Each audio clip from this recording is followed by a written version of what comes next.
Kamera itu saya bawa, apapun saya foto, walaupun saya masukkan komputer hitam semua ternyata gambarnya nggak kelihatan. Habis itu googling tuh, apa sih ISO itu, apa sih shutter speed, apa sih gitu. Itu seniman yang menurut saya, itu yang penting berkarya, nanti dapat atau enggak nanti akan jalan sendiri. Jadi dia hanya berkarya aja. Walaupun dapat cemoohan. Ya pasti itu. Dan cemoohan itu vitamin tuh sebenarnya. Saya punya samsak mas di rumah. Wih. Jadi masih punya untuk olahraga. Itu gimana Pak? Untuk melampiaskan ketika Anda mangkal dengan ini seperti Mas Agus ini. Kok tahu ya? Biasa saya tempel di situ. Enggak. Kan saya bersyukurlah jadi PNS gitu ya. Walaupun singkatannya penghasilan naik sedikit. Ya. Tapi lebih bersyukur lagi sekarang PNS nggak ada namanya ASN. Oke. Akan selalu naik. Tapi sedikit. Nah.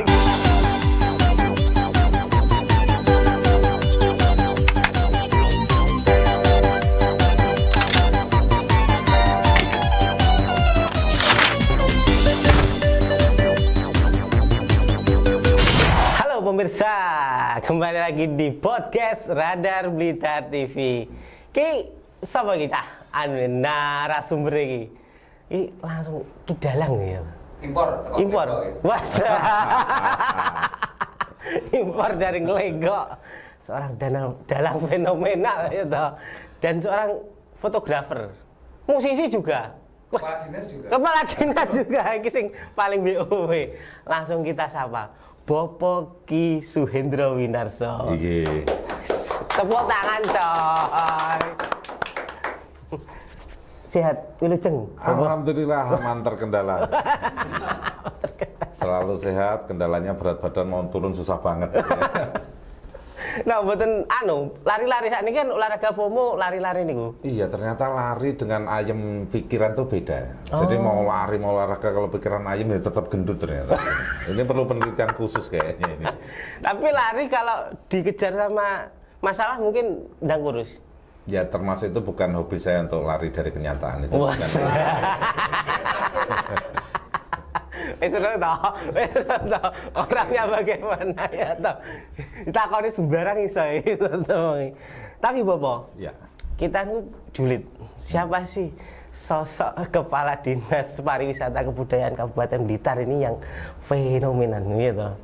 Mulai monggo jenengan ceritakan mulai dari lahirnya di mana, terus kok bisa sampai berlabuh di Dinas Pariwisata dan Kebudayaan Kabupaten Blitar. Monggo Bapak. Ya, ini bicara biografi singkat. Ya, aslinya. Yang pasti saya anak desa dan ditakdirkan untuk tidak menjadi orang kota. Sampai hari ini kan tetap di desa ini. Bahkan sekolah saya dari kecil ya di Tanah Blitar, baru keluar sebentar ketika jadi sebenarnya bukan mahasiswa Praja di Bandung saja sekitar 4 tahun. Habis itu balik ke Blitar lagi sampai hari ini. Ya sudah, itu bagian dari perjalanan hidup yang harus saya jalani dan saya nikmati dengan bahagia. Nah, soal perjalanan karir, saya masuk Blitar, lulus dari STPDN itu tahun 99 akhir, katakanlah awal 2000 saya meniti karir. Sudah berbagai jabatan ya, dari bawah sampai ya hari ini alhamdulillah pimpinan mempercayai sebagai kepala dinas sejak awal 2019 sampai hari ini. Tapi sebelumnya hampir sisi Blitar saya sudah keliling maksudnya di kecamatan wilayah utara sudah, timur sudah, selatan sudah, barat sudah. Sudah katam nggih. Istimewa. Tapi menurut informasi nggih, panjenengan niki secara kedinasan pernah menjadi camat di 5 kecamatan langsung. Ya, sebenarnya begini, kalau camat definitif itu 2 tempat. Jadi pertama saya menjadi camat tahun 2009 di Wonotirto, tapi itu tidak lama, 11 bulan. Setelah itu menjadi camat Ponggok 1,5 tahun, itu camat definitif. Setelah itu awal 2012 dipercaya pimpinan untuk menduduki jabatan kepala bagian pemerintahan. Nah, pada saat itulah kebetulan kan beberapa wilayah ada yang camatnya pensiun, ada berbagai macam. Nah, kapak pemerintahan ini selalu ditugaskan menjadi PLT camatnya. Dan itu sampai 5 kali. Nah, sehingga kalau dihitung berapa kali camat ya 7 kali. 7 kali malah. Tapi yang 5 ini double gitu loh. Ganti. Pundi mawon Pak niku? Itu di Talun, Gandusari, Kanigoro, terus mana ya? Lupa saya sampean. Nanti saya lihat data ya.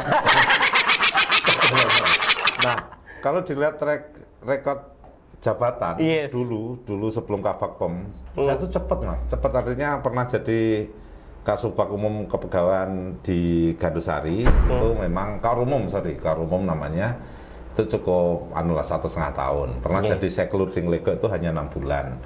Jadi kasih pemerintahan di Stojayan sekitar nggak ada setahun itu, 11 bulan atau berapa. Jadi Sekcam di Wates 1,5 tahun, artinya cepet. Sebentar nggih. Iya sebentar gitu, terus agak lama ya di bagian pemerintahan itu sekitar 7 tahun. 7 tahun dan merangkap 5 PLT tadi, PLT.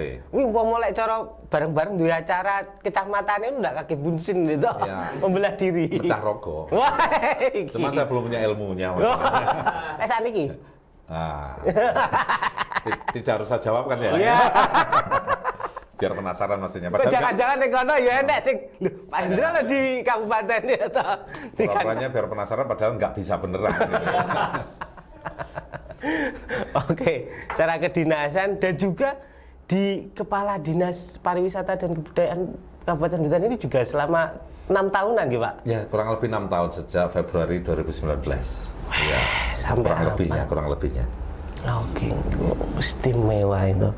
Terus anu yo, apa jenenge?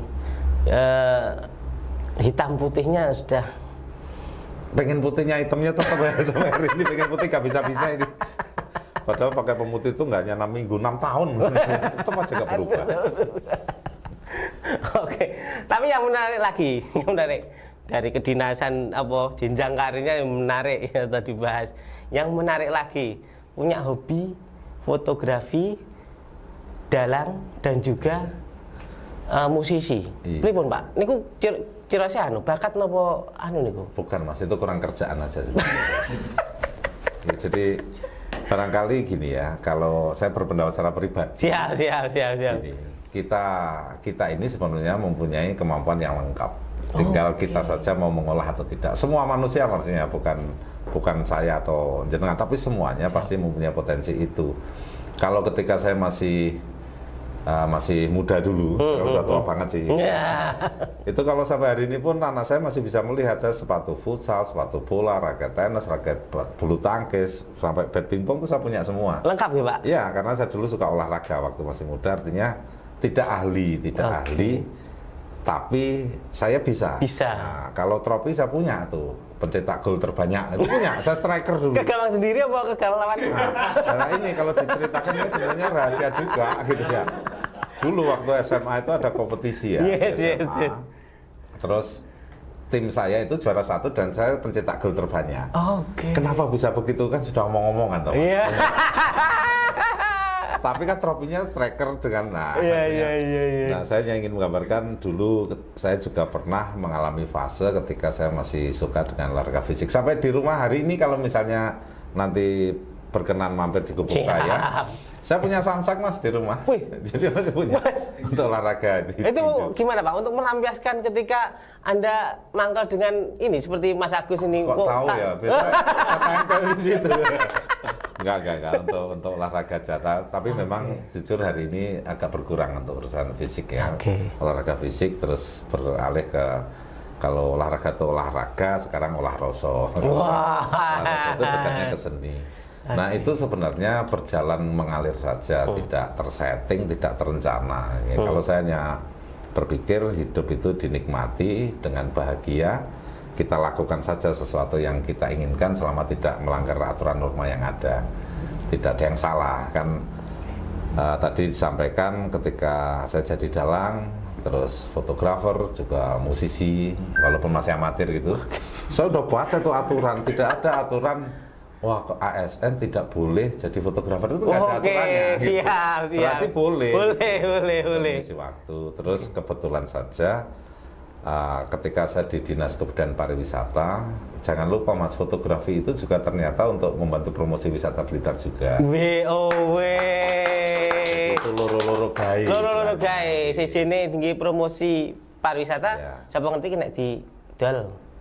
Kalau itu gini, ada pengalaman ya. Kalau kan saya bersyukurlah jadi PNS gitu ya, walaupun singkatannya penghasilan naik sedikit ya. Tapi lebih bersyukur lagi sekarang PNS nggak ada namanya ASN. Akan selalu naik. tapi sedikit. Nah, akan selalu naik tapi ya sedikit gitu. Maka di pengalaman di Dalang itu awalnya ya memang karena suka ya Mas. Artinya belum berpikir kalau seniman itu ada dua kalau menurut saya. Ada yang namanya pekerja seni. Pekerja seni itu berpikir yang penting dia bekerja terus nanti dapat apa begitu. Tapi kalau seniman itu seniman yang menurut saya itu yang penting berkarya, nanti dapat atau enggak nanti akan jalan sendiri. Jadi dia hanya berkarya aja. Walaupun dapat cemoohan. Ya pasti itu. Dan cemoohan itu vitamin itu sebenarnya. Jadi gini, ketika Dalang itu saya pikir ya udahlah, saya tambah saudara, saya mengenal seni dan niat saya kan hanya belajar ya. Saya ingin belajar karena saya memang nggak tahu, tapi saya punya niat untuk belajar. Nah, ketika sudah ditanggap istilah Blitarnya, ternyata dapat bayaran. Tapi bentuknya amplop Mas ternyata. Kalau Dalang tuh gajinya amplop. Kalau ASN tadi tuh gajinya di bank gitu. Kelunting ya. Nah, kalau amplop ya sudah saya kasih istri walaupun isinya kadang saya ambil duluan tuh yang kamu saya kasih. Terus dikelet nenek. Nah terus itu belajar fotografi. Kemarin ada pertemuan dengan teman-teman fotografer se-Indonesia. Saya sampaikan pengalaman ini untuk motivasi. Tapi saya sudah izin, saya akan kemelelet, saya akan sombong sedikit tentang fotografi. Tapi insya Allah niat saya bukan negatif ya untuk memotivasi. Ternyata ASN gajinya di bank, kalau Dalang itu amplop, kalau fotografi itu malah dolar.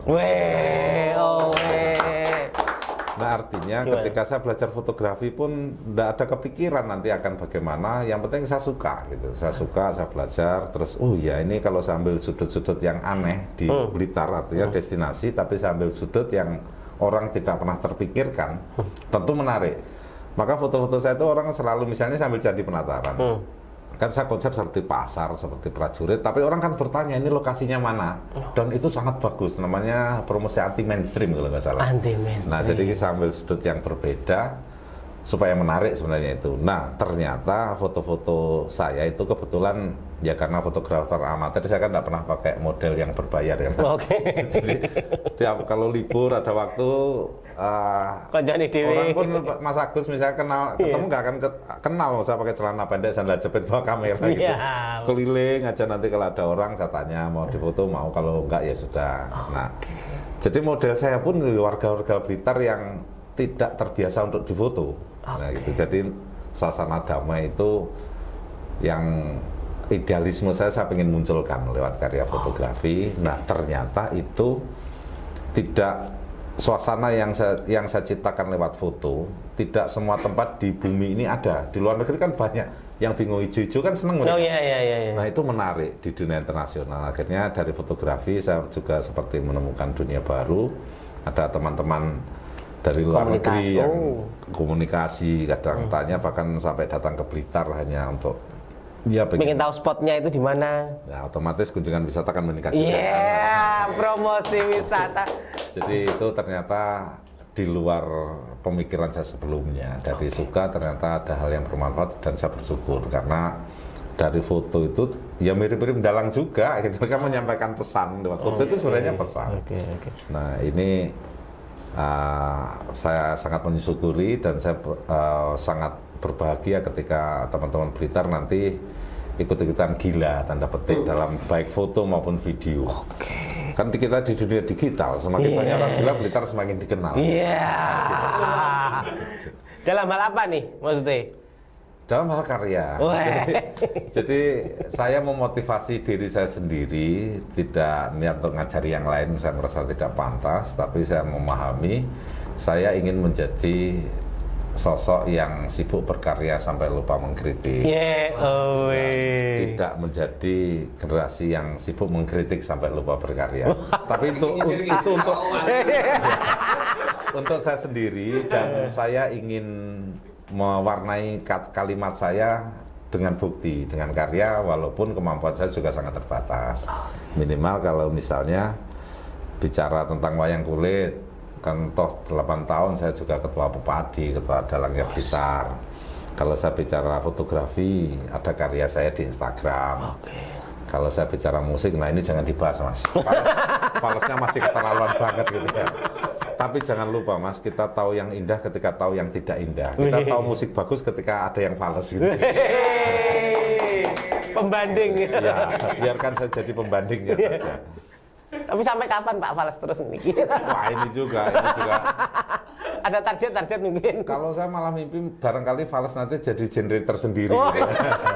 Jadi malah eksis dengan Falesnya. Rock Fales. Oke.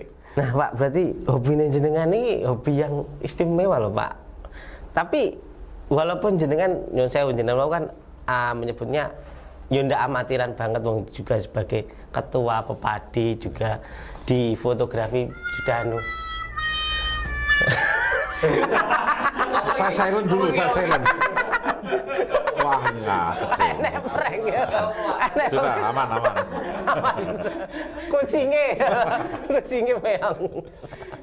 Pak, apa yang paling menarik dari apa istilahnya pengalaman menarik dari masing-masing hobi itu Pak? Iya. Napa mawon Pak? Nah, ini pertanyaannya pastinya apa yang menarik dari masing-masing hobi. Kalau pertanyaan paling menarik saya juga bingung. Nanti yang menilai kan yang menonton ini yang paling menarik. Tapi saya minta waktu sedikit cerita apa ya. Saya dulu pernah dapat nilai fisika ujian itu nilainya 4. Karena ketika ujian saya tidur. Kenapa tidur? Malamnya nonton wayang. Jadi dari kecil saya karena hidup di desa, saya cukup dekat dengan budaya Jawa termasuk wayang kulit. Saya menggemari itu, tapi yang barangkali banyak tidak tahu apa yang saya sukai. Ketika nonton wayang itu saya sebenarnya tidak pernah memperhatikan lakon, apalagi sinden gitu atau yoko musik, enggak. Saya cuma melihat dalangnya. Tapi pikiran saya, dalang ini orang hebat ya. Kok bisa seperti itu? Dan saya pasti tidak bisa gitu. Jadi dalam hati saya itu saya pasti tidak bisa memagari saya sendiri. Sehingga dari kecil saya tidak pernah punya cita-cita sama sekali menjadi dalang. Tidak pernah punya keinginan sama sekali. Justru seperti itu? Ya, karena saya melihat dalang itu orang hebat dan saya tidak bisa gitu. Pikiran saya kan itu. Nah terus artinya selama itu saya tidak pernah belajar wayang, tapi saya suka nonton wayang. Nah, dulu ada di salah satu TV swasta kan tiap malam minggu juga ada wayang ya. Jadi lakon itu seperti terekam dalam pikiran karena suka tadi. Tapi untuk menjadi dalang tidak, karena saya merasa saya tidak bisa. Nah, ada akhirnya dalam perjalanan waktu tahun 2007 waktu itu saya masih menjadi Sekcam Ponggok, usia sekitar 31 tahun waktu itu. Ibu meninggal, ibu saya meninggal sebelum bapak. Jadi bapak ada tapi kondisi sakit. Jadi bapak sakit, malah ibu yang meninggal. Gitu. Nah, 2 minggu setelah ibu meninggal, saya dipanggil bapak. Itu tetanggamu itu kurang hiburan, kamu kasih hiburan, gitu kan. Itu kan saya sekcam tadi ya. Terus saya tanya apa Pak, apa elektron atau jaranan? Ya nanti saya carikan. Karena saya pengen bapak saya bahagia. Karena perlu tinggal ibu tadi. Enggak, kamu jadi dalang. Gitu. Loh saya nggak bisa Pak, saya nggak pernah belajar. Enggak, kamu bisa, nanti saya akan melek sampai pagi tak tunggoni kamu gitu. Bapak saya dalam kondisi sakit padahal? Sakit. Nah, pikiran saya waktu itu yang penting bapak saya tidak sedih. Nggak ngurus saya nanti bisa apa enggak, nggak penting gitu. Yang penting bapak saya lakone pas apa ora? Iya. Nah, 2 minggu setelahnya berarti 1 bulan setelah ibu meninggal, saya dalang. Jadi, nah bagaimana bisa dalang itu juga bukan satu yang gaib atau sakti, enggak ya. Jadi saya hanya merasakan rekaman selama saya nonton wayang tadi itu aja muncul ketika dalang lakonnya ini kan seperti hafal gitu aja, seperti hafal. Jadi lancar tuh sampai pagi. Nah orang bilang aneh, bagi saya tidak, karena memang saya juga nonton wayang kan. Jadi seperti rekaman itu aja loh, hanya tinggal saya yang jadi dalangnya. Nah pada saat itu paginya ada semacam upacara adat kebiakan istilahnya kan, disaksikan 40 dalang dan dianggap lulus lah gitu. Lulus jadi dalang, gelarnya Ki. Jadi Ki itu sebenarnya gelar. Jadi tidak semua orang yang bisa memainkan wayang layak disebut Ki. Gitu. Ya, itu bab lain ya. Nah habis itu begitu saya dalang kan dengar nih beberapa di mana-mana akhirnya diundang atau ditangkap di desa itu. Seingat saya sampai 5 kali dan setiap dalang saya selalu punya handycam kecil untuk merekam itu. Tujuan saya untuk belajar, mengevaluasi saya sendiri, konsumsi saya sendiri. Nah lama-lama saya malu, loh wayangan jelek banget gini kok sampai dibayar gitu kan. Akhirnya jadi setelah 5 kali ditangkap tadi, saya baru belajar di Mas Bambang Tribawono, dalang senior kita. Di mana Pak? Di Lodoyo. Di Lodoyo itu guru saya untuk cekelan dan sebagainya. Saya baru belajar itu setelah laku. Tujuan saya biar saya tidak terlalu mengecewakan. Wong dalang itu kan dia seniman, istilahnya kita hadir terus kita dibayar untuk menyampaikan hiburan kan gitu kan. Masa kita tampilnya nggak maksimal. Nah, saya belajar di situ. Jadi itu sejarah saya jadi dalang sekarang. Akhirnya menjadi dari dalang Tiban itu tadi, gitu. Ya karena niat saya supaya bapak saya nggak sedih itu aja sih sebenarnya. Terus akhirnya malah ingin belajar karena melihat apa jenis handycammer, rekaman handycam. Ya. Dan sehari ini rekaman itu masih ada dan saya tidak pengen nonton lagi. Izin banget ya. Jadi ada pelajaran menarik. Waktu saya masih tampil 1, 2 kali, 3 kali, wah berani banget saya mas. Pede no? Wah pede banget. Tambah ngerti kok tambah peti. Ternyata banyak yang belum bisa tahu. Tapi itu memotivasi saya untuk terus belajar, Jadi ternyata saya hari ini pun memahami bahwa ilmu itu tidak ada mentoknya. Jadi kalau ada orang ngomong ilmu tutup itu tinggal aja tuh. Sebenarnya ilmu itu udah ada batasnya. Karena selalu ada begini-begini terus begitu. Dan hari ini pun saya juga tetap menjadi pembelajar. Istimewa.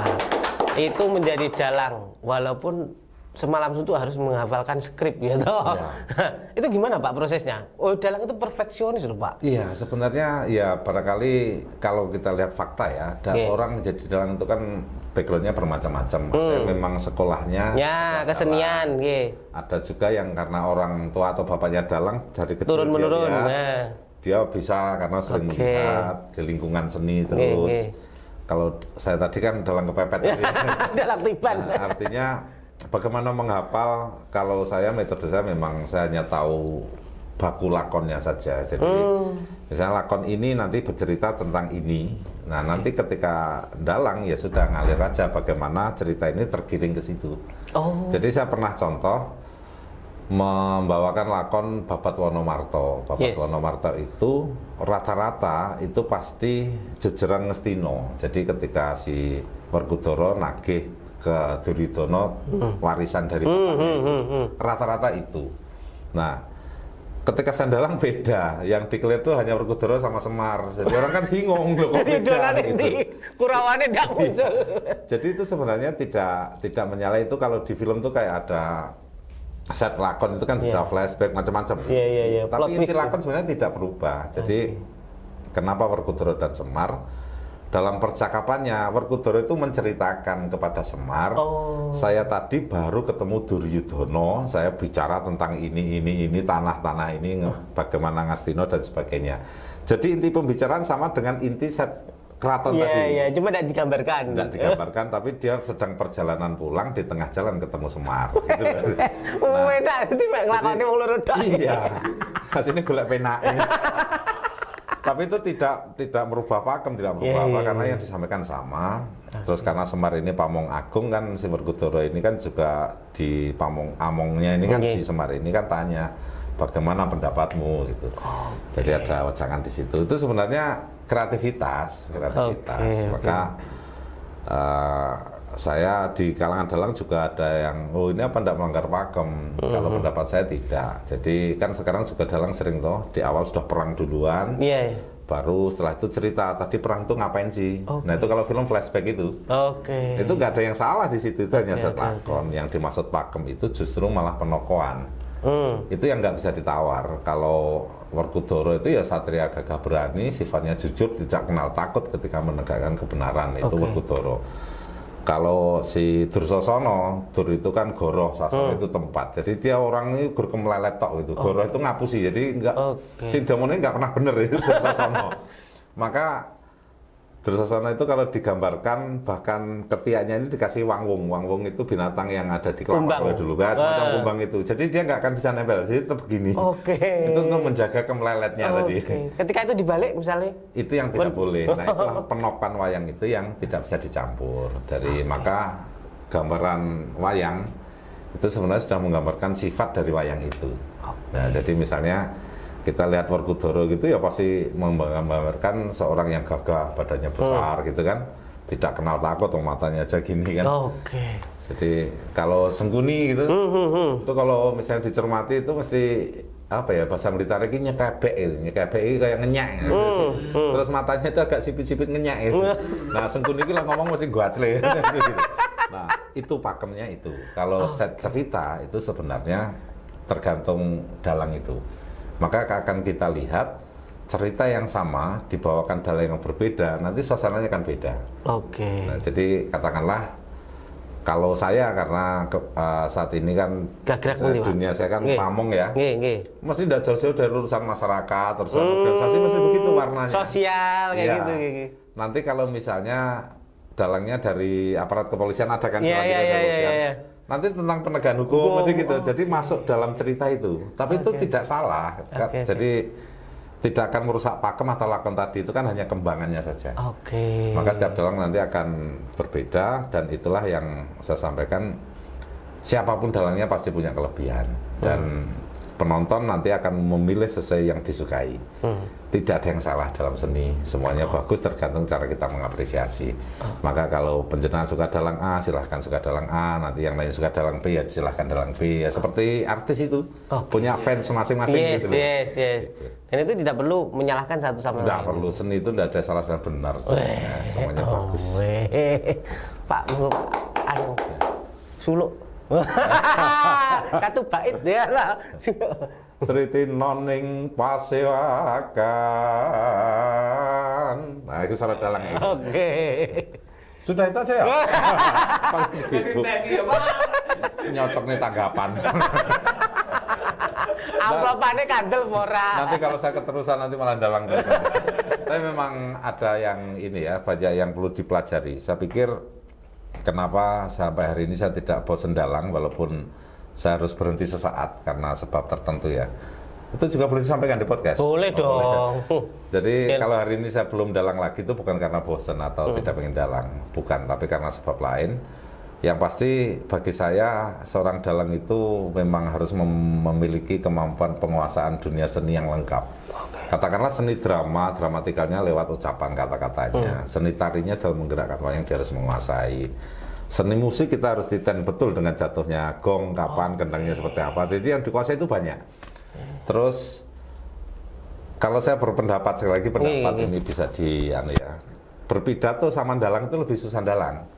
Kalau pidato audiennya di depan kita, maka kita akan tahu betul nih posisinya, mimiknya bagaimana. Ini lagi mendengarkan kita apa enggak? Jangan-jangan main HP sendiri gitu ya. Tapi kita berhadapan. Dalang kan tidak. Jadi umpama bayangan bahasa lainnya seorang orator itu menyampaikan kalimat, mentransfer energi informasinya langsung. Dalang itu kerja 2 kali. Dia transfer ke wayang dulu baru dikirim ke penonton gitu loh. Tiba-tiba penontonnya nggak enak tiba. Nah, kita kan nggak tahu juga gitu loh. Tapi enaknya dalang itu nggak ada penonton tuh kan tetap ada yang menemani. Yogo sama Sinden pasti. Oh iya pasti Pak ya. Kalau nggak menemani nggak dibayar. Iya itu. Nggak ditemani nggak apa-apa, bayaran di dalang malah kan banyak. Jadi dalang itu pekerjaan paling enak, nggak ada penonton aja tetap ada temannya kok. Oke, tentang perjalanan. Jadi dalang itu sekali lagi bagi saya tetap sesuatu yang sangat menarik, dan saya sendiri juga belum merasa menjadi dalang hari ini, saya masih harus banyak belajar.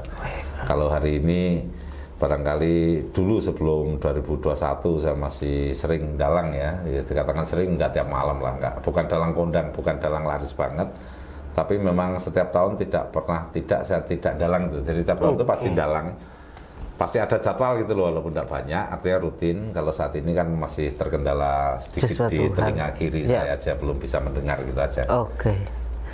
Pak, kalau ini sekarang berpindah ke fotografi dan musisi. Fotografinya Pak, itu kira-kira punya pengalaman menarik apa? Kok katanya pernah dijual ke Amerika itu loh Pak? Iya, jadi begini, fotografi itu kan wujud prestasi ya. Apa habis tenan tuh fotonya? Jadi begini. Fotografi itu juga diawali karena saya telinga kiri agak terganggu sehingga saya belum bisa dalang lagi. Tapi kita kadang-kadang merasakan kan setiap orang pasti punya hobi, punya kesukaan gitu ya. Katakanlah orang menganggap saya punya jiwa seni ya. Kadarnya berapa terserah menilainya. Tapi jiwa seni itu kalau tidak tersalurkan itu juga gak enak loh Mas. Saya di rumah aja walaupun sekarang belum bisa dalang lagi. Saya kalau kangen wayang itu ya main wayang sendiri di rumah. Saya punya kotak, punya ya main sendiri, yang penting untuk melampiaskan saja. Tapi itu kan tidak bisa saya lakukan terus. Akhirnya ketika ada kendala kesehatan itu tiba-tiba saya pas waktu itu ingat saya ingat bukan ingat saya ingat di Dinas Pariwisata waktu itu Parbudpora kan kita mengadakan lomba fotografi. Lomba fotografi. Nah, hasilnya 10 besar terbaik itu saya lihat, wah foto kok api-api terus saya tuh gumun. Saya lihat foto itu kok nyata gitu. Jadi ada saya ingat foto di Serah Kencong, bukan Serah Kencong, Rambut Monte, Telaga itu. Terus ada cahayanya kok bagus. Saya tuh menikmati betul sampai terlarut. Terlarut, wah foto kok bisa luar biasa. Nah, tiba-tiba akhirnya dari itu saya pengen bisa juga untuk ngisi waktu tadi itu loh. Saya beli kamera second, harganya 1.100.000, bisa dibayangkan kamera apa itu. Saya nggak boleh sebut merek kan. Nggak sponsor. Beli kamera, PD saya, PD terus wah saya pengen bisa nih. Masuk komunitas? Enggak. Oh belum. Sampai hari ini saya nggak masuk komunitas, saya nggak punya komunitas karena saya harus menemani semuanya. Saya supaya tidak terjebak di satu gitu. Kemana-mana kamera itu saya bawa, apapun saya foto. Walaupun saya masukkan komputer hitam semua, ternyata gambarnya nggak kelihatan. Habis itu googling tuh, apa sih ISO tuh, apa sih shutter speed, apa sih gitu. Shutter speed apa, terus akhirnya ngerti-ngerti dikit, coba. Nah kebetulan sekitar bulan apa itu ya, sudah 2021 itu COVID bahkan. Sebelum COVID itu kan saya ngumpulkan milenial Blitar nih yang di medsos ya, YouTuber, videografer, fotografer saya kumpulkan ya bicara tentang wisata sih sebenarnya. Nah di salah satu pesertanya itu ternyata fotografer hebat kelas dunia dan dia itu memantau IG saya dan kasihan gitu. Jadi saya ingat betul bulan Maret tanggalnya 20 tahun 2021 itu di Pak Hendro itu bahasanya saya itu sampai terenyuh kok. Tawadunya tetap ada. Pak Hendro, kalau Pak Hendro ada waktu, kapan-kapan pengen foto, kalau boleh saya temani. Gitu. Bahasanya begitu, dan saya belum kenal nih sama orang ini, siapa itu belum kenal. Terus saya kenalan, namanya siapa Mas ini. Nah iseng-iseng saya lihat Instagramnya, wah fotonya ngeri banget. Akhirnya saya semangat, langsung nggak ada waktu pun jadi ada waktu tuh akhirnya. Ada waktu Mas. Kapan Pak? Seminggu 7 kali ya. Saking semangatnya. Nah itu namanya Mas Hoki Arisandi. Nah saat itu foto pertama kali di bulan Maret itu, saking saya kagum dengan karyanya. Saya belum pernah lihat sebelumnya. Anak istri saya itu saya suruh libur sekolah, beneran. Anak-anak saya suruh izin, istri saya izin di kantornya karena dia juga PNS. Mumpung ada Mas Hoki, ben di foto. Karena foto keluarga. Nah itu saya pasang di rumah. Foto keluarganya saya lagi nyapu pakai sapu korek. Tapi di setting itu ya Pak. Nah foto keluarga saya itu nggak sama dengan foto yang lain. Jadi, anak saya lagi pegang kendi. Jadi kayak cerita gitu. Potret keluarga. Itu momentum pertama saya ketemu Mas Hoki, terus saya betul-betul tertarik. Nah memang Mas Hoki ini kan sibuk ternyata ya, sering keluar kota. Jadi saya ketemu Mas Hoki itu setahun. Kalau tahun ini saya ketemu baru sekali dalam setahun. Jadi artinya tidak sering saya ketemu. Saya tidak pernah juga diajari Mas Hoki bagaimana memfoto, bagaimana ngeditnya, sama sekali tidak. Karena Mas Hoki saya tanya, Mas saya ini tidak diajari ngedit Pak Hendro? Nanti Pak Hendro harus punya bentuk sendiri. Kalau saya ajarin nanti sama gitu. Terus bagaimana proses Anda kok bisa memfoto? Saya ingin memotivasi teman-teman ya. Jadi sekali lagi yang saya lakukan, sekali lagi bukan berarti karya saya sudah bagus, bukan ya. Jadi begini, ketika saya ketemu Mas Hoki sekali, saya akan mengulang teknik itu 10-20 kali tanpa Mas Hoki. Nah, fotografer yang lain, Mas Hoki ini kan punya komunitas Kampung Nusantara ya, yang belajar foto itu loh. Saya lihat teman-teman fotografer itu kalau dengan Mas Hoki fotonya bagus-bagus. Tapi kalau sendirian kan tidak. Nah, kalau saya beda, setiap sama Mas Hoki saya akan mengulangi sesering saya bisa. Ada waktu saya ulangi. Terus ada yang menurut saya, ini pendapat, ada yang menurut saya rata-rata fotografer itu mempermasalahkan gearnya apa, tekniknya bagaimana. Kalau saya menyimpulkan saya tidak ngurus itu. Nah, jadi saya berempati. Jadi ini rata greget nih. Jadi kalau pas sama Mas Oki, dimanapun posisinya saya ikut. Mas Oki tiarap, saya tiarap. Mas Oki naik tangga, saya naik tangga. Saya ingin merasakan alur pikirannya, dan saya menemukan itu. Anda ketemu Mas Oki setahun bahkan 1 kali nggih, Pak? Ya jarang lah ya. Tahun kemarin mungkin 2 atau 3 kali. Pokoknya nggak sering, nggak. Mungkin banyak orang, nanti karyanya kan beda itu kelihatan ya. Kapan saya bareng Mas Oki, kapan enggak itu. Nggak banyak yang bareng itu. Yang saya dapat ilmunya itu sebenarnya tentang cahaya itu. Maka kemarin saya sampaikan fotografi itu cahaya.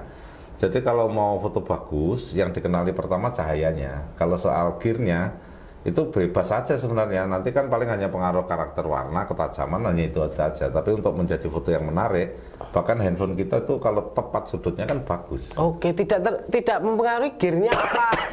Atau harus? Ya gini maksudnya, gear lama, misalnya yang kamera lama, itu kalau saya analogkan kayak handphone itu loh. Handphone dulu itu fungsi utama kan untuk telepon. Yes. Tapi fiturnya sedikit. Handphone hari ini sama fungsi utama untuk telepon, tapi fiturnya banyak. Kalau kamera dulu resolusinya juga tinggi, cuman fiturnya itu sedikit itu. Kalau kamera sekarang fokusnya lebih cepat, umpamanya prosesnya lebih cepat, lebih responsif. Tapi intinya ketika handphone untuk telepon pun berfungsi, kamera nangkep gambar juga berfungsi gitu. Nah sehingga kalau saya ketemu teman-teman fotografer yang kadang-kadang kan diundang jadi mentor juga kan, jangan pikirkan gearnya. Jadi apapun kalau kita bisa ambil sudut yang bagus, nanti hasilnya bagus. Itu maksudnya begitu. Oke Pak, berarti napa niku istilahnya ilmu fotografi itu tadi jenengan tidak serta-merta kok minta tanya ke Mas Oki, iki tekniknya piye, settingannya gimana gitu. Ya, kalau saya menyimpulkan kalau khusus untuk fotografi itu harus mengalami, harus melakukan. Kalau diteorikan sangat susah karena kaitannya dengan cahaya. Saat ini kan tidak ada satu ukuran fisika yang mengatakan cahaya itu satuannya apa, itu kan tidak bisa. Kecuali kalau berat terus panjang itu kan ada ukurannya. Coba kalau cahaya kan susah menjelaskan. Jadi kalau saya tetap memahami fotografi itu juga harus dengan jam terbang ya, perjalanan waktu, trial dan error. Saya pun juga fase-fase itu cukup panjang. Ketika ketemu Mas Oki pertama, ya tidak langsung bisa foto. Sampai di rumah saya evaluasi lagi, oh tadi salah sudutnya di sini, besok saya ulangi lagi begini. Jadi untuk menuju lebih baik itu tetap perlu proses. Oke, itu motivasi untuk para fotografer teman-teman di Kabupaten Blitar. Pak, berarti tapi misalnya cahaya enek satuannya iso ndelok jin bareng gitu. Itu enak itu kalau ada satuannya, enggak ada ya cahaya. Oke Pak, hobi fotografi sudah. Hobi musisi Pak. Akhir-akhir ini jenengan ya toh. Kalau saja soal jadi komposer ya toh. Satu orang memiliki keahlian 5 alat musik dikompilasi dari jatuh pun Pak di ya, prosesnya. Kurang lebih mirip tadi karena wujud memotivasi saya pribadi karena saya masih ada kendala pendengaran itu ya. Jadi saya menghibur diri itu salah satunya dengan musik dan itu spontan aja sebenarnya. Saya paham betul saya bukan musisi, saya tidak punya basic ilmu musik juga nggak punya. Tapi kan saya punya rasa, saya punya feel gitu ya. Dan berapa kadarnya nggak tahu, maka saya uji. Saya itu hanya menguji saya sendiri gitu. Jadinya kalau netizen berkenan saya berterima kasih, kalau kurang berkenan ya mohon saya diberi masukan. Tapi saya pengen belajar. Tetap berkomentarlah di karya itu biar karyanya naik gitu ya. Pak. Oke. Dalang, fotografer, musisi ya. Tapi beliau ini tadi hadir ke sini memakai baju yang istimewa ini lor ya toh. Iya. Itu gambar bulus Pak niku Pak. Oh iya ini semua. Bulus itu titisannya Wisnu yang pertama kali turun di alam ini bulus. Jadi yang mengawali semesta ini yaitu. Bulus. Tapi ceritanya panjang itu. Iya. Sampai Gunung Mahameru sampai panjang itu nggak usah diceritakan. Ada kaitannya dengan Kabupaten Blitar Pak niku. Ya. Ini adalah motif utama batik Blitar namanya Cakrapala dan ini sudah punya hak paten. Sudah banyak hak paten sebagai identitas motif utama. Kabupaten Blitar sendiri mempunyai langkah yang unik dari petunjuk Ibu Bupati. Seragam itu tidak harus sama. Jadi kalau di Kabupaten Blitar setiap hari Kamis bisa dilihat tuh para ASN kan pakai batik, semua ada cakrawalahnya tapi motifnya beda. Warnanya juga beda. Warnanya beda. Nah ini tujuannya apa? Supaya kelas batik kita itu terus meningkat, kreativitas pebatik kita tantang untuk terus berkarya. Coba kita bayangkan kalau batik harus motifnya sama, maka tidak akan berkembang. Oh iya. Terus setiap daerah juga kan kita mempunyai potensi yang berbeda-beda. Nah itu juga kenapa yang melandasi lahirnya City Branding Land of Kings. Bahwa di setiap tanah di Blitar ini mempunyai satu hal yang bisa ditonjolkan. Lewat karya batik, katakanlah misalnya orang Legok, maka kan buat karya batik tidak jauh dengan Candi Penataran misalnya.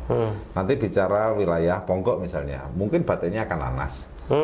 Kalau bicara Ndoko mungkin kopi, tidak apa-apa. Kopi yang di batik kopi kan keren juga, tapi ada cakrawalahnya. Oke, pakemnya harus ada cakrawalahnya. Untuk identitas Blitar, maka kita sebut sebagai motif utama. Oke. Nah yang, Pak, tapi apakah ketika memakai cakrapalah ini harus ASN, Pak? Enggak, ini untuk semuanya. Oke. Untuk semuanya, jadi sudah ada edaran dari Ibu Bupati yang sifatnya menghimbau gitu ya. Jadi seluruh instansi, warga, masyarakat, kita berani menunjukkan identitas Blitar kita. Jadi setelah muncul motif utama, muncul batik, karya tambahnya muncul udeng cakrawala. Ini yang saya pakai. Udeng cakrawala ini juga sudah memiliki hak paten. Ini udeng khasnya Blitar. Nah barangkali kalau diizinkan saya kupas sedikit nih udeng cakrawala untuk motivasi ya, untuk supaya mengenal. Sebenarnya kita masyarakat Jawa itu menyukai simbol. Semuanya lah. Bahkan saya lihat agama-agama juga menggunakan simbol-simbol. Nah, ini namanya udeng, bukan blangkon ya. Kalau blangkon itu sebenarnya di Gelungburi itu kalau dulu itu sudah kenal betul itu sing sopo sing patut sinembah sopo kang pokoknya sing manunggaling kalau Gusti lah, artinya sudah itu sudah tingkatannya sudah istiqomah gitu. Kalau blangkon, tapi kalau udeng itu mudeng karo uripe dhewe. Itu urip, deng itu ya mudeng, jadi mengenal dirinya. Jadi kita pakai udeng dulu, jangan blangkon. Kenapa kok jangan blangkon? Kadang-kadang tonggone tuku mobil kita semelenget kok. Tonggone tuku TV kita yang semaput. Bahkan kadang-kadang utang lali nyaur ditakin nesu. Jadi belum di level blangkon. Guyon loh Mas, ini guyon. Nah sehingga kita juga mengenali diri kita dulu, karena juga siapa mengenal dirinya juga akan kenal Tuhannya kan gitu kan. Jadi namanya udeng. Terus yang berikutnya salah satu ciri udeng itu diikat Mas. Ini sebenarnya ikat gitu ya. Ini kalau ditarik lepas namanya tali wangsul. Nah tali wangsul kayak tali sepatu. Nah itu sebenarnya itu doa, karena sehebat apapun kita, seganteng apapun kita, sekaya apapun kita, saatnya pulang kita harus pulang. Kontrak kita, kalau kontrak di dunia ini habis ya kita harus pulang. Nah ini doa kita supaya wangsul kita, pulang kita nanti benar kepada pemilik kita. Itu doa yang pertama. Yang kedua, listnya ini kalau dihitung ada 7 Mas. 7 itu kalau bahasa Blitar pitu. Trap-trapannya itu Pak. Nah pitu itu ya supaya kita berdoa untuk selalu mendapat pitulungan Gusti. Kita selalu mendapat ridho dan rahmat dari Allah Subhanahu Wa Taala, menjalani hidup di bumi ini di jalan yang benar gitu. Jadi mendapat pertolongan, pitulungan. Terus secara fisik ini sebenarnya percampuran, Mataramannya ada, terus ini kayak Bali, ini kayak Jawa Timuran. Jadi secara fisik memang tanah Blitar ini tanah percampuran. Orang Blitar itu kalau diklaim semua orang Blitar, orang Bali mesti gak setuju. Semua Ponorogoan gak setuju, Mataraman gak setuju, tapi ada percampuran. Maka budaya kita itu sebenarnya juga pencampuran, Solo banget enggak, Malang enggak gitu ya. Jadi kita punya identitas sendiri, tanah percampuran itu. Terus berikutnya ini ada cakrapalah tadi. Nah saya ingin kupas sedikit tentang cakrapalah. Bagaimana sih secara... Kok seistimewa itu hingga jadi himbauan Bupati loh Pak? Cakrapalah itu yang pertama ada kata cakra. Cakra itu senjatanya Kresna. Nah nanti runtutannya lahirnya Kresnayana itu. Nah, terus palah itu sebenarnya nama asli Candi Penataran. Nama asli Candi Penataran. Ya. Saya agak muter dikit ngomongin Kresnayana dulu. Nanti nyambungnya ke sini biar lebih runtut gitu ya. Jadi se-Indonesia, se-Nusantara ini yang ada relief Kresnayananya itu hanya 3. Di Candi Prambanan, Candi Jago, dan Candi Penataran. Candi Prambanan, ini kata ahli bukan kata saya, artinya peneliti sejarawan. Kalau di sana Kresnayana di Candi Prambanan itu mengajarkan cara mengenal Tuhan dengan cara laku asketik. Laku asketik itu menyendiri, bertapa di gunung itu. Okay. Untuk mengenal Tuhan itu menyendiri begitu. Yes. Di Jagomalang tidak banyak yang bisa dipelajari karena tidak banyak reliefnya. Tapi dipastikan itu transisi dari Prambanan menuju Penataran. Transisinya di Candi Jago. Oke. Nah, di Penataran ini berbeda. Di Penataran ini ajarannya adalah bagaimana mengenal Tuhan dengan, kalau bahasa Jawanya topong rame, dengan cara beramal baik. Nah, lahirlah Cakrapala. Jadi Cakrapala ini juga punya makna, Mas. Artinya bukan sekedar gambar, ini juga doa. Kalau tadi sudah saya jelaskan, cakra itu senjatanya Kresna, karena Kresna juga ada di relief Candi Penataran, gitu ya. Palah nama asli Candi Penataran. Nah, makna Cakrapala itu kita sudah uji, sudah ada kajian akademis dari teman-teman ahli dari ISI Solo. Jadi kalimat ini bukan saya juga, ini dari kajian para akademisi. Ada 3 kalimat yang gampang diingat dari makna Cakrapala. Yang pertama, hendaknya kita selalu menyadari sebagai makhluk ciptaan Tuhan yang memiliki banyak kekurangan. Bukan tidak sempurna, manusia itu makhluk sempurna, tapi mempunyai banyak kekurangan. Ya lain tadi itu loh, contoh kekurangannya. Terus ada tokon itu ke mobil semaput, itu tadi itu kekurangan, tapi bukan berarti tidak sempurna gitu ya.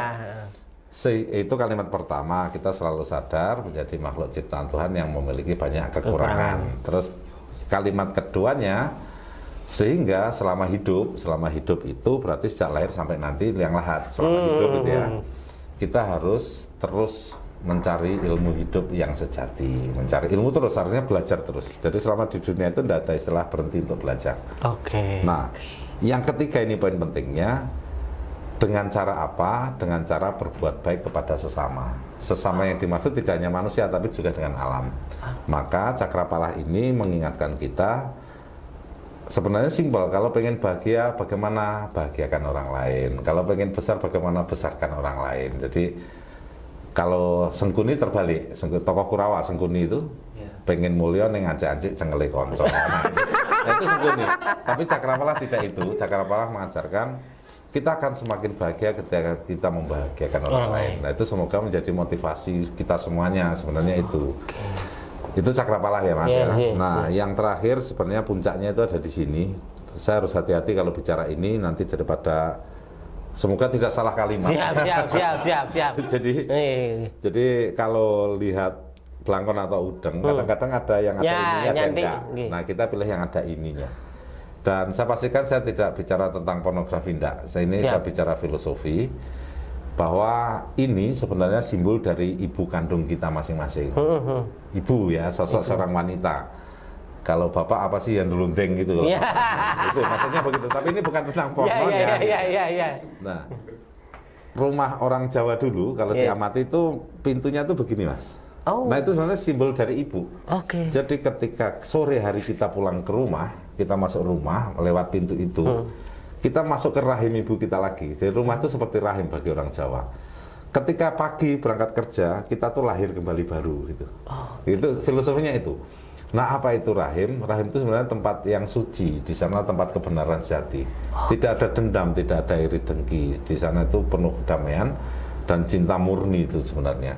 Jadi di rahim itu tidak ada istilah berantem terus tonggone sugih langsung nuduh ngingu tuyul, nggak ada di sana. Jadi yang bagus-bagus itu. Nah, ketika pagi orang keluar dari rumah itu laksana bayi yang bersih, artinya pikirannya pasti pikiran-pikiran suci, gitu. Pikiran yang untuk kebaikan. Nah, ketika ini kita taruh di sini, maka pikiran kita itu laksana rahim, posisinya di sini. Maka yang keluar dari pikiran itu doa kita ya pikiran-pikiran yang bermanfaat untuk alam, pikiran yang suci, pikiran yang membawa kebaikan untuk semesta. Jadi udeng ini sebenarnya doa, Mas. Nah, kalau misalnya kita pakai udeng ini, menurut saya dan kita mengerti maknanya, itu juga akan selalu menjadi pengingat untuk diri kita masing-masing. Walaupun nggak ingat juga nggak apa-apa, toh pakai udeng kan tambah cakep. Maka saya selalu bilang kalau nanti ke teman-teman tuh saya bilang kalau sudah ada ya rezeki yang lebih, silahkan beli udang cakrawala, kan banyak pengrajin kita. Dinas Putar nggak jualan, dan nggak ada, nanti beli sana nggak ada. Yang anu itu pengrajin-pengrajin. Kalau sudah beli, saran saya jangan dipakai tiap hari. Oke. Gitu. Makanya, ya takutnya nanti laku lagi, Mas. Karena cakep tadi, gitu ya. Jadi cukup, orang kali. Gitu. Terus yang untuk wanita, kita juga ada namanya sal cakrawala. Sal. Jadi untuk yang laki-laki pakai udang. Sekali lagi ini salah satu strategi branding ya, branding untuk mengenalkan Blitar sebagai Land of Kings. Salah satu udang. Nah sekarang apa sih Land of Kings itu? Kan banyak pertanyaan, Blitar itu loh sejarah nggak ada kerajaan besar. Kok berani branding gitu ya raja. Nah sebenarnya itu ada 3 hal saja yang perlu diingat, yang mudah diingat. Poin pertama, memang di Jawa Timur itu ada 36 candi, yang 12 ada di Blitar. Jadi sepertiga candi di Jawa Timur ada di tanah Blitar. Maka Blitar itu kabupaten yang memiliki candi terbanyak di Jawa Timur, 12. Kalau di Magelang kita kalah, Magelang punya 16. Tapi kan saya bilang tadi terbanyak di Jawa Timur ya. Dari sisi cagar budaya kita mempunyai sejarah besar di situ, dan itu fakta.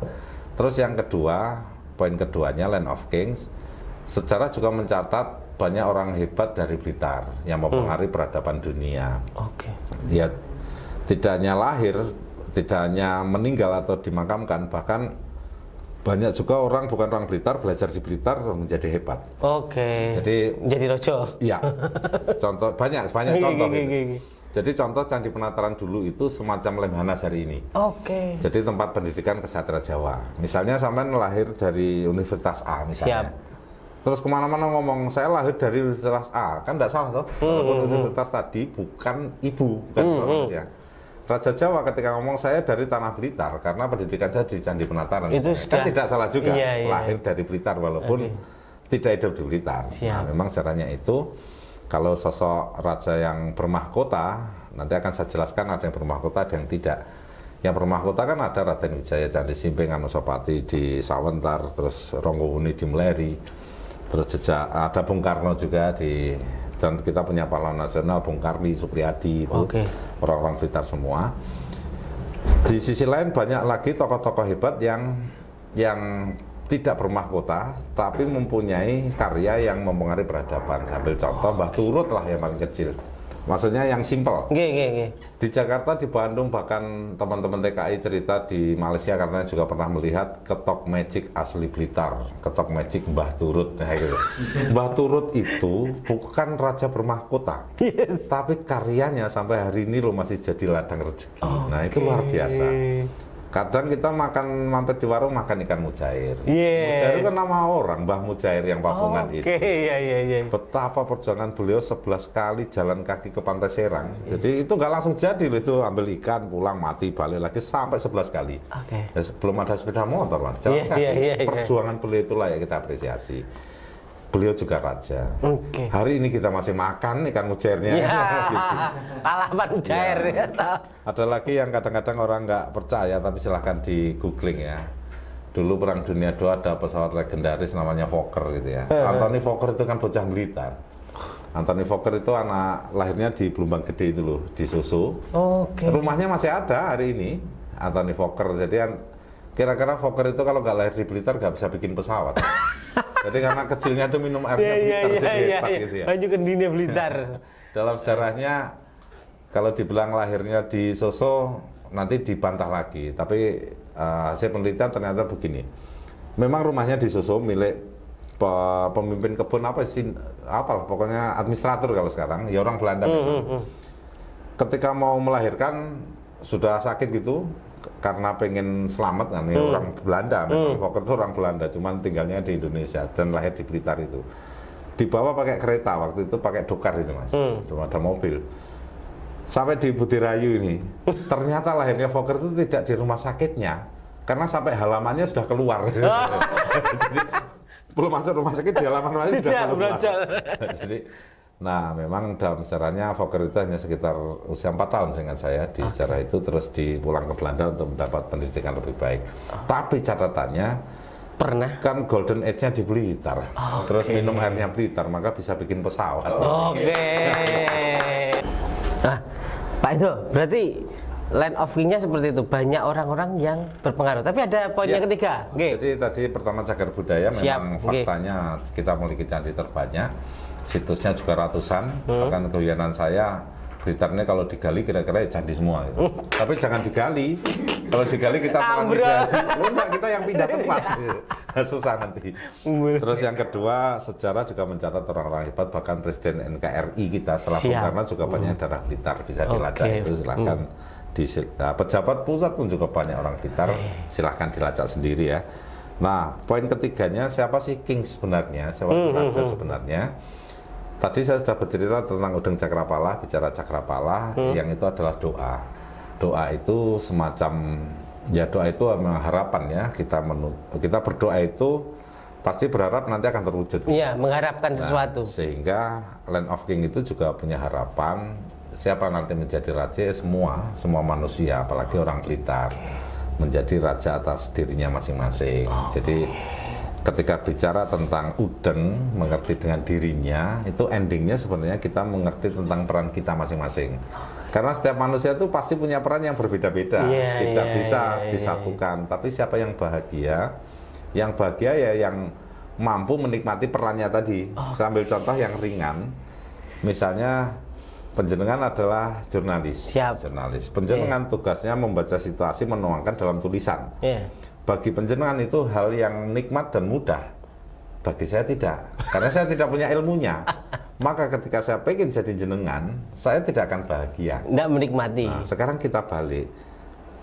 Ketika saya jadi fotografer katakanlah, saya harus berangkat jam 3 pagi, jam 4 pagi untuk mendapat sunrise yang bagus, untuk mendapat cahaya yang bagus.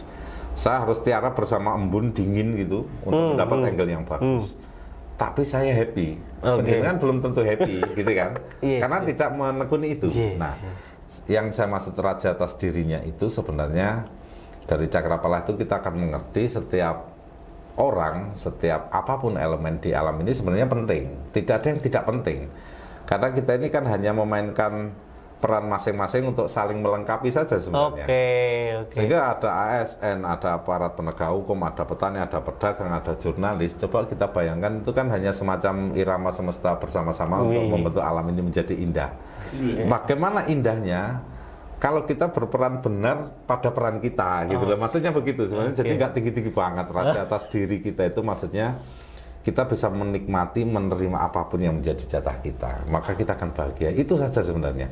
Jadi jangan gambarkan harus semua jadi raja, harus jadi mahkota, semua nggak bisa. Kalau semua jadi raja bermahkota nggak ada anak buah.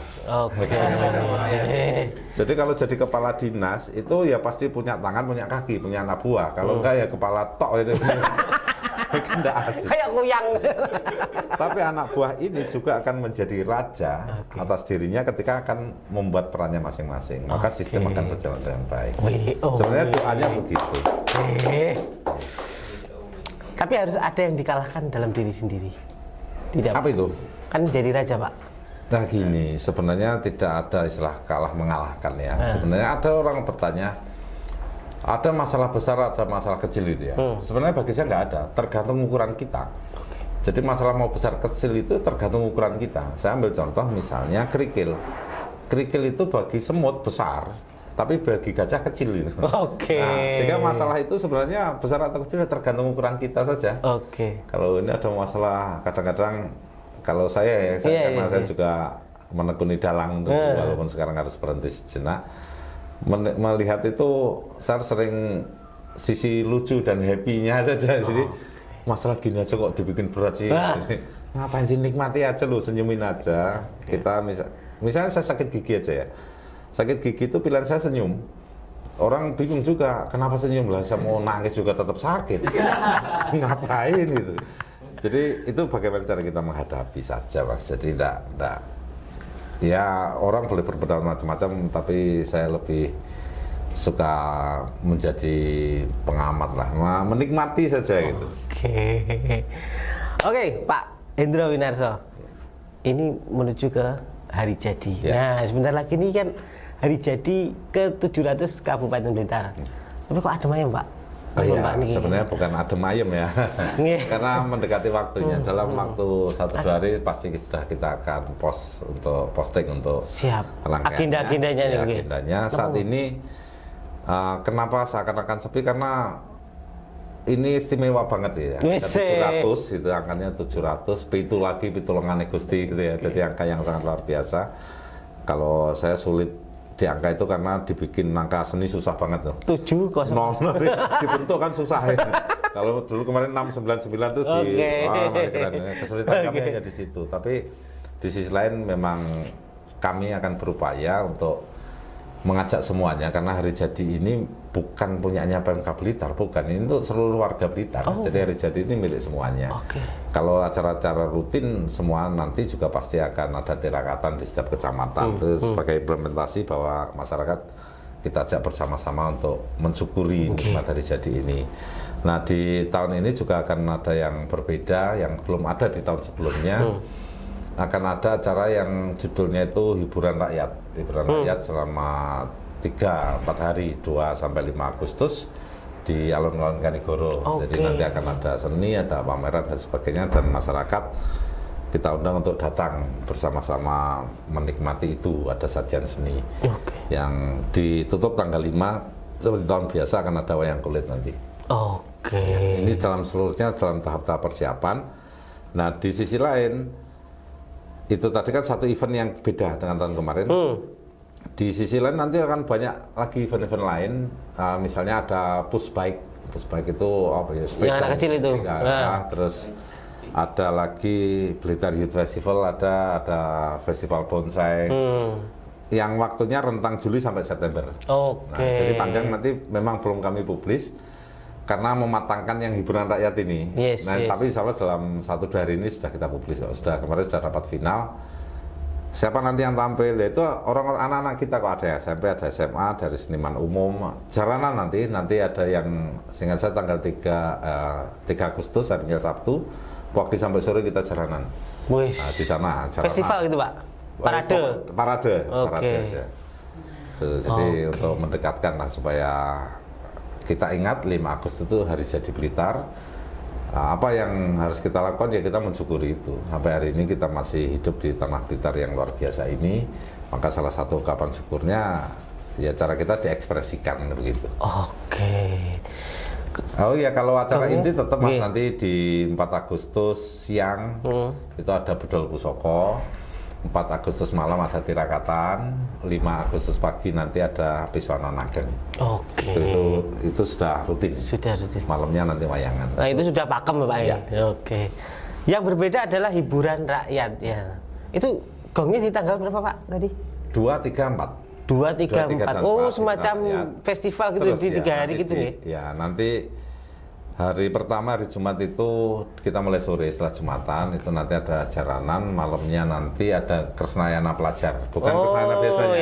Jadi anak-anak SMA Serengat itu sudah mampu menampilkan drama-drama sini. Kresnayana dengan versi mereka. Nanti akan berbeda dengan Kresnayana yang bisa ditampilkan. Dan saya bangga dengan itu karena mereka berarti punya cara mengapresiasi sendiri. Itu harus dengan warnanya sendiri. Terus ditambah seni-seni lain dari beberapa SMA. Sabtunya tadi jaranan full, malam minggunya ada Blitar Youth Festival, minggu pagi nanti ada zikir bersama, minggu siangnya sampai malam nanti anak-anak kita yang SMP. Itu. Konser-konser Pak, mungkin ada artis. Nah, sementara ini begini, apa ya? Kami meyakini seniman kita tuh lebih top. Bukan lebih top ya, punya potensi bagus. Saatnya untuk diberi kesempatan.